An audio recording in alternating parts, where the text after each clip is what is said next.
संपूर्ण महाराष्ट्रभर आज गणपती बाप्पांचे आगमन झाले। घरोघरी आणि सार्वजनिक मंडळांमध्ये बाप्पा विराजमान झाले असून त्यांची प्राणप्रतिष्ठा करण्यात आली। अशा या मंगलमय वातावरणात गोंदिया शहरातील रामनगर पोलीस स्टेशनमध्ये पहिल्यांदाच गणपती बाप्पांचे आगमन झाले। पोलीस ठाण्यात गणपती बाप्पा आणताना पोलिसांच्या गाडीच्या सायरनचा आवाज आणि ढोल ताशांच्या गजरात एक वेगळे चैतन्य निर्माण झाले होते।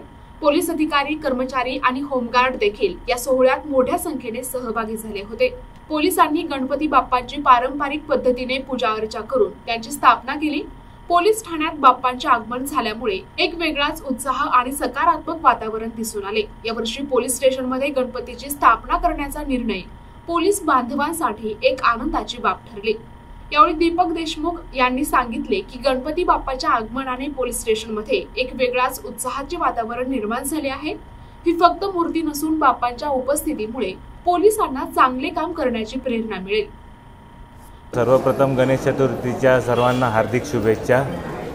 यावर्षी प्रथमच रामनगर पोलीस स्टेशन येथे गणपती बाप्पांची स्थापना केलेली आहे। ही आमच्यासाठी अभिमानाची व आनंदाची बाब आहे। येथे रामनगर पोलीस स्टेशनचे सर्व अधिकारी, अंमलदार तसेच येथे येणारा प्रत्येक नागरिक यांना सुख समाधानाने ठेव, सर्वांना न्याय, सेवा भावनेने काम करण्याची प्रेरणा देव। प्रतिनिधी राधाकिशन चुटे, NTV न्यूज मराठी, गोंदिया।